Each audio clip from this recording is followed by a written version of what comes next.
What's up guys? Welcome to AnimeKouhai. If you'd like to help me out, please hit the like button and subscribe to my channel. Alright, so we're all in agreement that the Empire will support Masayuki as the Emperor and take necessary measures to strengthen his position?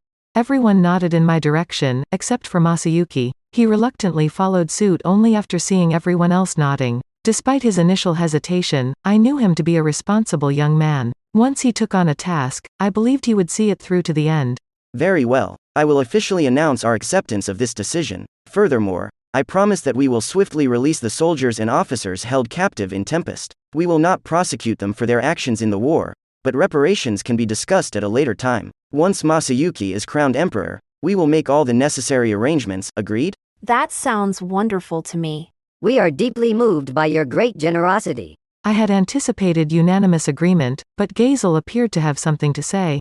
I have no objection to that approach, but I do have a question. Sir Masayuki, as a recognized hero, how do you plan to unite your people and gain their support? Gazel fixed his sharp gaze upon Masayuki, his eyes penetrating deep into his soul. Masayuki flinched slightly under the intensity, casting me a distressed glance before responding. I suppose I want to create a world where everyone can smile and live together? I couldn't help but chuckle. That was precisely my philosophy. Yes, that truly is the best. Right? I knew you would agree with me. Of course, Masayuki. I expressed the same sentiment to Rudra, but he dismissed me as young and naive. I had doubts about my perspective, but now those concerns are firmly behind me. I knew I was right. That's great. I wasn't entirely sure, given my lack of political expertise and all, but now, I feel more confident about taking the throne. Yes, indeed. We'll both need to give it our best efforts. Masayuki and I shared a hearty laugh. The reactions from the others varied. Diablo and Shion seemed enchanted, Velgrin smiled warmly, Calgurio and Minutes exchanged an awkward and resigned chuckle, while Gazel rolled his eyes skyward in exasperation. I've had enough of you people. I understand your concern, Gazel. However, neither of them harbors any desire for conquest. They may be inexperienced, but you must guide them and ensure they stay on the right path. I understand, Jane. But it's going to be quite a challenge to guide these individuals who view governance through youthful and idealistic lenses. Gazel expressed with a sigh. He always fretted over us in that manner. Oh, come on, you don't need to worry so much. I reassured him. I'm studying too, you know. It'll be fine. Besides receiving guidance from Gazel, I was also learning from Vester and Ellie. I believed everything would work out just fine. You're studying? Really?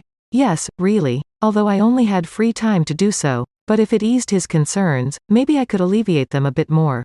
Moreover, I don't plan on getting too involved in politics. You could learn from that, Masayuki. Let Minutes and his team handle the actual work. So, I can do that? I was considering it, but I wasn't sure if it was the right decision. That's a relief. Masayuki and I exchanged smiles once again. Well, do as you wish. You're not alone, anyway. Share your responsibilities with your peers and grow together. I'll assist you as much as I can. Gazel remarked, still nursing a headache over the matter, but at least accepting it. Or maybe not entirely, but he was offering his long-term support. Then. And I, too, have no objections to the decisions made during this summit. If the lands to the east remain stable, it will bring peace to my kingdom. I will provide as much support as possible for the reconstruction of our border areas as well. I am delighted to hear that, Your Majesty. Thank you, King Gazel. In the end, everything was neatly resolved. In the years to come, the history books would refer to this day as the day the savior Emperor Masayuki Rudra Namal Nazca made his entrance. With our course set, it was time for lunch. Given the informal atmosphere, the meal proceeded agreeably. We had decided to serve a keizeki meal, a traditional and elaborate Japanese multi-course dining experience typically reserved for high-end Japanese restaurants back home. As the summit was still ongoing, I chose a menu that would provide our esteemed guests with the most exceptional dining experience.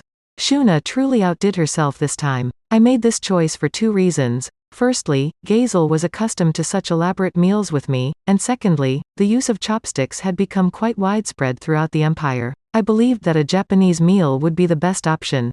The food here never fails to impress, remarked one of the attendees. Yes, it's making me crave something. Another chimed in. Don't start, Vaughn. Regardless of your intentions, we still have an important summit to conclude. Dolph interjected. You're quite serious, Dolph, isn't he? Lord Rimuru? Yeah, well, I wouldn't mind some sake either, but. I glanced at Shuna, and she returned my gaze with a beaming smile. Nope, it wasn't going to happen. But let's be patient for now and focus on finishing this summit. That's your lesson for today, Vaughn and Dolph. Dedication is crucial. How strict? Should I expect a different side of you tonight, then? Hey. Oh, definitely. I replied. Right, Benimaru?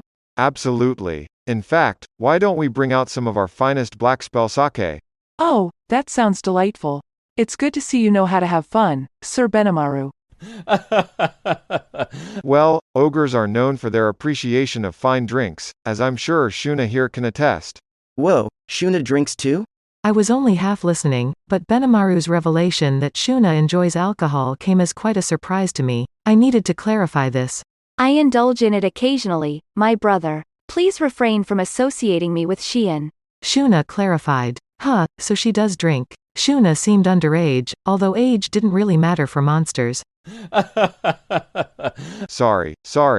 Lady Shuna, I'm not a heavy drinker. Shion objected. That was a lie. In terms of drinking, Alvis was probably the only person who could compete with Shion. Benimaru, well aware of this, found it amusing.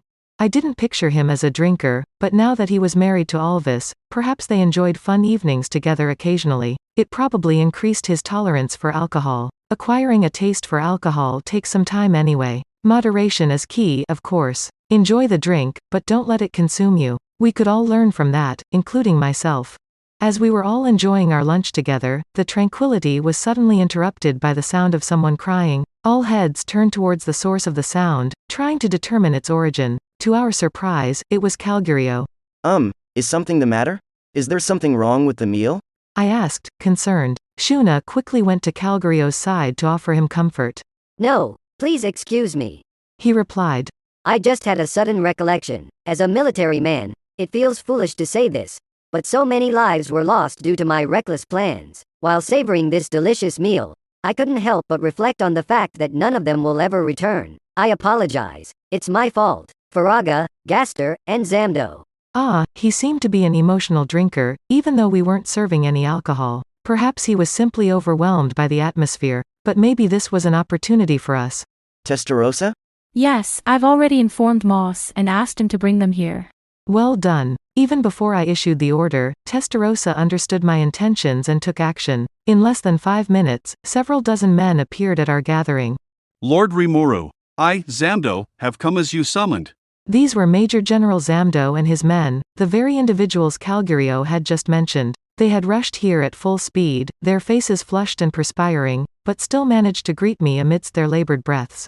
These men had once perished. They had been aboard the Imperial flagship and were annihilated by Testarossa's Deathstreak nuclear magic. However, the remarkable thing about Testarossa was that she remembered my decision to spare the lives of Zamdo and his team. She had retrieved their souls before activating the magic. Modestly, she would say, "It was only possible because you allowed me to evolve, Sir Rimuru." Yet, I was truly impressed by her thoughtfulness. Therefore, I received their souls from Testarossa, transferred them into pseudo-souls, and had them placed into homunculi. Are you Zamdo? Lady Velgrand informed me that all of you had perished. But you're alive? Oh, you're right. I doubted anyone could withstand the death streak. Did Testarossa save them? Exactly, Lady Velgrand. Testarossa responded. Sir Rimuru is truly a compassionate individual. There is no doubt about that. Very perceptive of you. Now they were exchanging laughter and communicating through their giggles. It was somewhat unsettling to witness, so I averted my gaze. Zamdo and his group were now reunited with Calgurio, celebrating their safety. Unfortunately, I couldn't do anything for Faraga. I'm not all-powerful, you know. Moreover, if someone like Calgurio had the capacity to mourn their fallen comrades, I hoped that they would never engage in something as foolish as war again. If they were defending themselves, that was one thing, but launching an invasion was the epitome of folly. I understood that sometimes problems couldn't be solved through mere pleasant words, but I still couldn't help but have this thought. I wished politicians would weigh the lives of their families against the costs of war to determine if it was truly necessary. I hoped they would prioritize dialogue as much as possible and strive to eradicate pointless wars in that manner. I didn't voice these sentiments aloud, but that was what I desired. After lunch, we reconvened for the summit at 3 in the afternoon. We had established our general direction in the morning, and now our goal was to review it once again and determine everyone's respective roles. Very well. Testarossa began. Let's start by reaffirming our positions. First, the armed nation of Dworgan. We went through the list of agreements we had reached. Tempest and Dworgan would jointly sign a document affirming the crowning of the new emperor. This would serve as the initial step, followed by the declaration of an end to the war and the formation of a new alliance among the three nations under the name of Emperor Masayuki. This would lay the foundation for a new governmental structure, separate from the Council of the West. Dworgan would take the lead in rebuilding the borderland areas between them and the Empire, which included the restoration of highways and nearby structures. It wasn't an extensive task, but it also involved providing assistance to the residents who had suffered due to the conflict. Once trust had been established through these efforts, Dworgan would embark on the ambitious project of constructing a train line towards the imperial capital. The plan was to undertake this monumental task while also renovating the path previously traversed by the Empire's Magitank force at the base of the Kainat Mountains.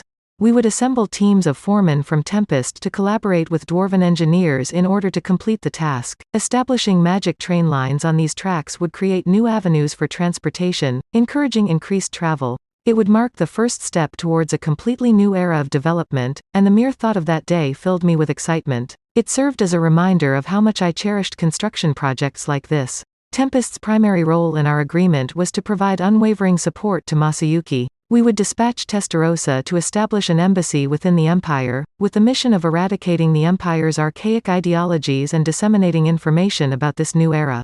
The Empire's citizens had no recollection of losing a war. While Veldora had dealt them a few significant defeats over the years, they had never experienced the need to apologize to other nations. Those who had lost loved ones could comprehend the pain associated with war. However, those on the home front, shielded from direct impact, might conceivably advocate for a second war, solely focused on the profits they could gain, disregarding the suffering of others. That's it for this video, guys. Thank you for always watching my videos and supporting my channel. A big thanks to the AnimeKouhai patrons who made this video possible. Jared Bressler, Chad Vota, Chris Guzman, Havox, Speed Saber, Arijit Das, Curtis Loban, Judah Herrera, Justa Guy, Misael W. Hernandez, Zach Rossan, Jarius Ladek, Alfonso Smith, Stone Larone, Donald Williams, Moab A, Day of Light, John M, John Charles, Godman Gaming, Markithian Tidwell, Andre L. Hamilton, Adrian, Kumo, Sanketh Chelu, T. Bush, John L, Edgar Fuentes, JV, Dirty Old Hobo, Thomas, J, Christ, Juan Ignacio, Joshua Cousins, Jose Hernandez, Vethelny, Lunel Scarlett, Khaled, Christian Deshazer, Cal Robs, Divine C. Harris, Panda Cats, Aaron Alarcon, DeAndre Nance, Monty Boy 98, D-Man, Ruben, Yuki Iki, Gray, Chris Jr., Isaac, Koala King 93, Paul DeGrassi, Little 95, Quilly Buckner, Zephyros, Alver, Normal Defate, Joshua Andrade, L, Gary Miles, Dragon Spawn 666, J. Rule, Liel Tiram, Liron Sangkap, Lucas Gay, Jason Martin, Christopher Mash, Echo Tski, Ethan Madison, Charles Bailey, Sky T, Diego Ginoza, Andre Hamilton, Jason Torres, Sesh, Guy Ansley, Simon Road, Emperor WSA, Mika Espinosa, George Hage, Pratik Bandari, Arod Dare, Faiz Mansour, Deriha Skerte, Jackson Early, Smexy, Carl Stephen Bernadal, Gareth Hashimoto, Steven Madison, Homelike Drop, Vasto Lord, Martin Ramos, Marl Barsha, Hansel Ortega, Efrain Hernandez, Luca Gaming WTF, William Locke, Jordan Mersha, Arion Booker, Kamal Luke, Alvin Quarty, Steven, Individual, Mose Chaudhary, Jacob, Spencer Candila, Ian Sikibuyol, Thomas Wilgos, Potate, Kriza Camille Bobadilla. Thank you so much for helping out. I'll see you guys in the next video.